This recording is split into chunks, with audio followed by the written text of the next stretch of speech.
So to free up some CPU power, I've bounced all of the channels down to audio. So now I have just the stems. Um, I actually do this a lot of the times when I'm finished the mix down of my track. I'll bounce all the stems and put it in a new project to do a master or to continue the mix down. It's useful to see all of the audio exactly how it is after all of your effects. Sometimes you'll notice that there are just random little clips that slipped in somehow, or that the volume is totally uneven. It just gives you some perspective that you might not have unless you can see it visually. So for the master, I've got my little chain ready to go here, and I'm going to just walk through each plugin and why I use it. So first, we have Brainworks Saturator. This plugin is nearly a magical plugin. What it does is it separates the music into two bands, and then you can separately treat the mids and the sides. You can drive them, and then this XL knob is basically like a dry wet.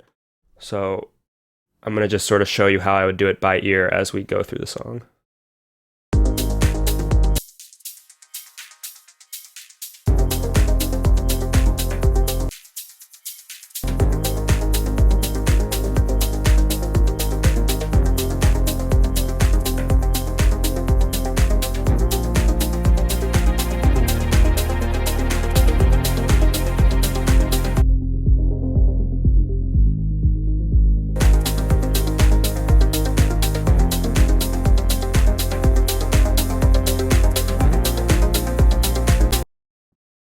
Then I'm going to make everything under 150 hertz mono, because you don't really need that clogging up the sides, and let's do an A-B comparison.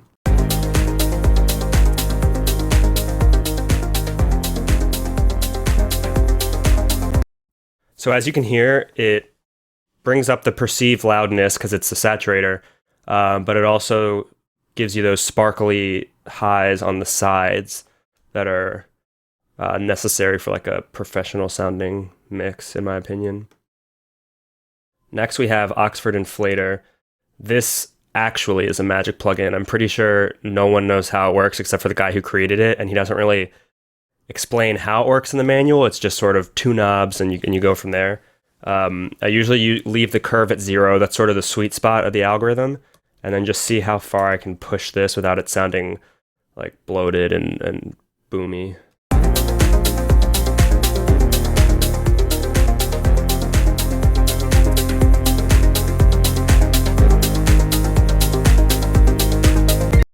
So as you can hear with that A-B that I did, it just raises the perceived loudness. It really just fills it out a lot and thickens it up. Next, we have the UAD Pultec Pro. This is modeled off the Pultec EQ, the hardware, and it adds about like a dB or so of gain and just gives it a bit of analog character. I'll often leave all the knobs down and just use it for that analog character and the little boost. But it is useful to have places to boost and cut if you hear anything that you notice needs to be fixed on the master channel. Normally, I would just fix it in the mixdown, but it is useful just to make little tiny changes here. I wouldn't want to do too much with this though, because if I was to use a mastering engineer and I stripped all this stuff off and just sent them the pre-master, it would sound a little different because of the EQ changes here. So for now, we'll just A-B it. You'll hear the little gain boost.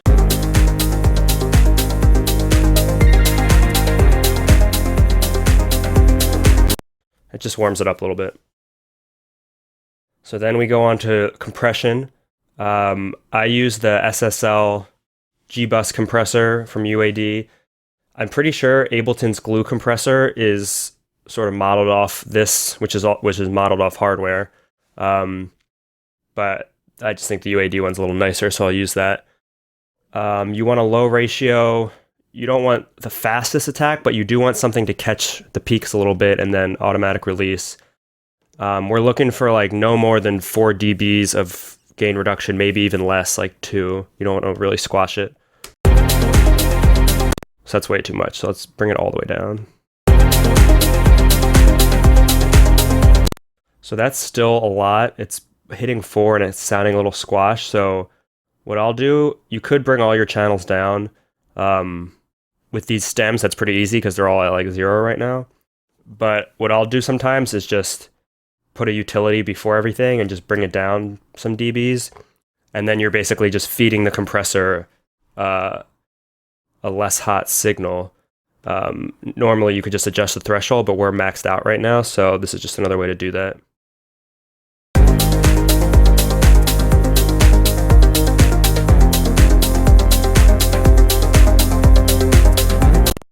Yeah, so that's sounding good. Then after the SSL, we have our limiter. Normally I use AOM Invisible Limiter. It's pretty simple. It doesn't really have many controls, but it's just super transparent, so I like it. But I know FabFilter Pro L is a lot more common, so we'll just use that. So I think I have it on the House Natural Loudness preset. Let's turn this to transparent. My output, I'm going to put this at minus 0.25, and that's so that the track isn't hitting like the absolute peak, because if you do that and you drag that track, like the finished master track, back into Ableton, it'll show up as clipping. I know tons of mastering engineers do this, where they just put the output like 0.25, 0.35, 0.4 dBs below 0. And that way, no matter what you put the track in, whether it's a CDJ, whether it's Ableton, it's never gonna risk clipping.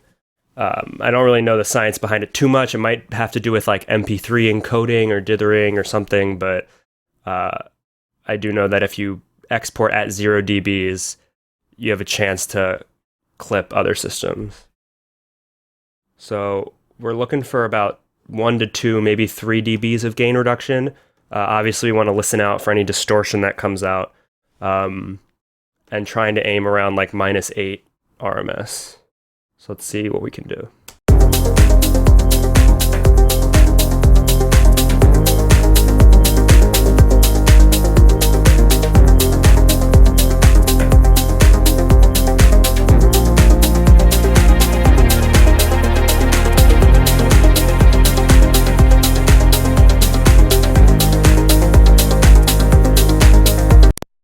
So we're getting 2, even 3 dBs. So what I'm going to try to do is bring this down, maybe 1.5.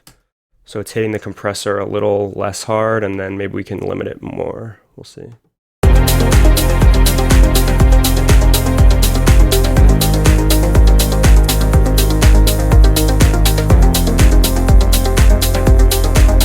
That's actually sounding pretty good. We're almost at 8 dBs RMS, or -8 dB RMS, which is pretty loud.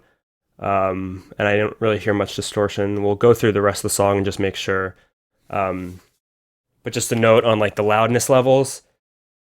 I agree with most people that the loudness wars are dumb and that we shouldn't be like pushing our songs to the max. But at the same time, when I'm doing a club master, just to test it out, I do want it to be pretty loud, because I know all the tracks that I'm going to be playing it with are fighting that loudness war, and they're all around like -8 dBFS. So if a mastering engineer wants to take my pre-master and make it super dynamic and not that loud, I'm cool with that. But when I'm doing my own club masters, I want to make them loud because I'm playing them alongside tracks that are also loud, and you know, you just want to get that relative sound. So let's check to see that it's not distorting anywhere.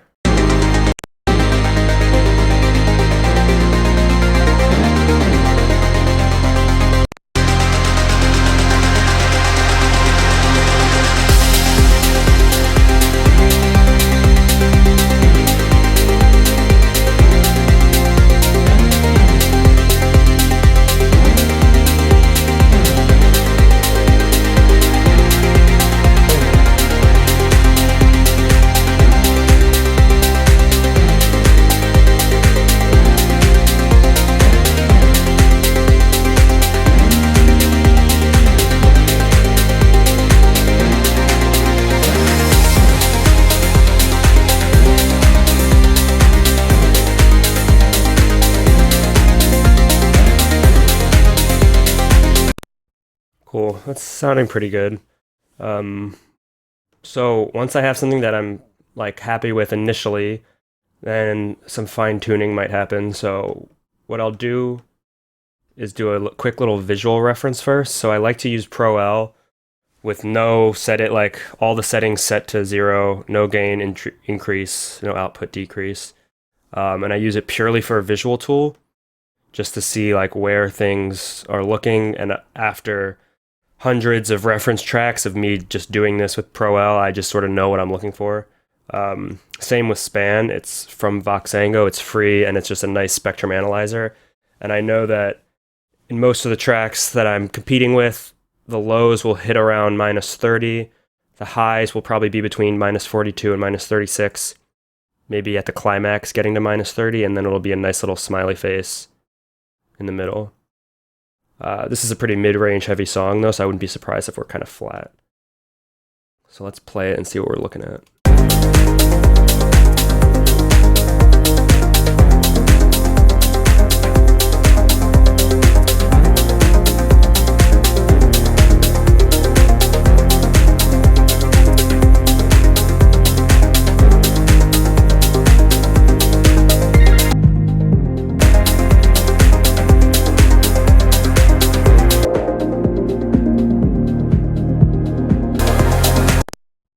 Okay, so I think we can clear up some space in like the 100 to 300 range. So you could do that on the master channel. I'm going to try to locate the issue in the mix though.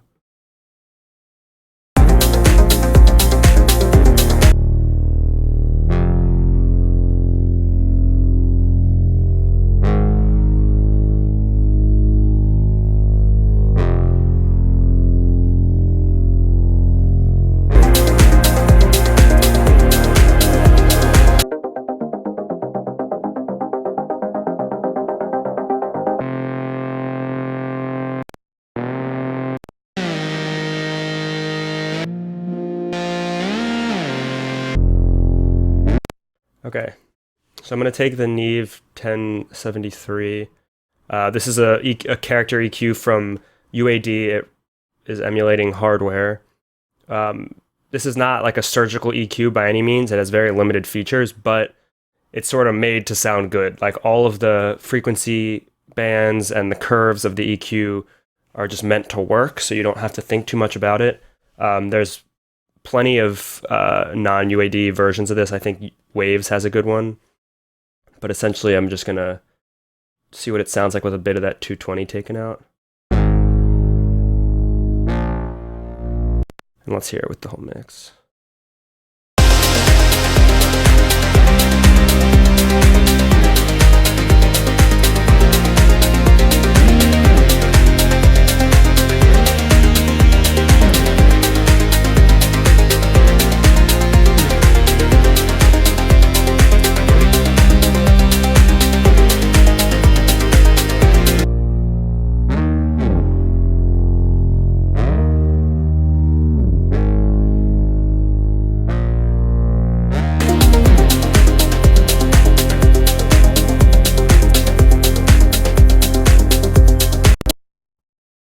Yeah, so just a little bit out from the between like 220 and 360.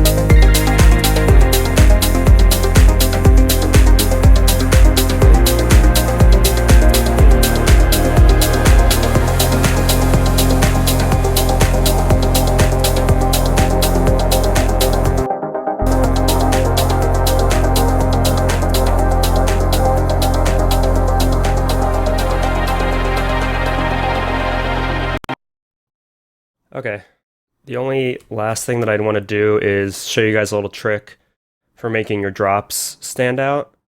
So what I'm going to do is I have a utility after my limiter, and it's important that it's after your limiter because if you put it before the limiter, the reduction you do is not really going to translate. So you have it after the limiter, and you open up the master channel, and you're going to automate the gain down throughout the breakdown so that it's slowly getting a little bit quieter. So your ears don't really notice that it's getting quieter, but by the time it's about to drop, we're minus 2 dBs below, and then when the drop comes back, we're back at the peak. So it's just a perceived loudness. There's a big gap that your ears don't notice, but it makes a big difference. So like you'll see in my Visual Pro L that it'll just slowly come down and then jump up for the peak.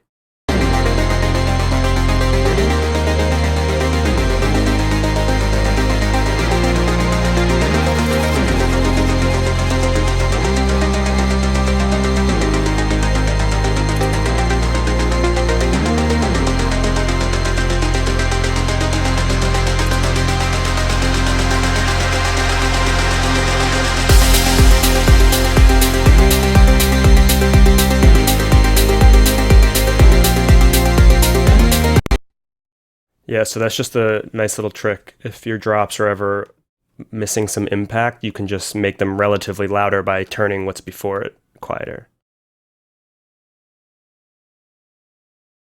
So that was a pretty rough master. I usually don't spend more than like 20 minutes on it when I'm just doing it for the club. There have been times where the labels that I'm working with are cool with the master and they'll just take that as is. Other times they want a pre-master and they'll have an engineer do it. But I think it's definitely useful to learn just a little bit and train your ears for what to listen to so that you can make your stuff club ready by yourself. So that's really it. I hope you guys learned something throughout this long course. Feel free to send me any questions you have. I'm happy to clarify anything. Let me know if it was helpful, what I should do next time. Yeah, thanks for taking the time and learning with me. Until next time.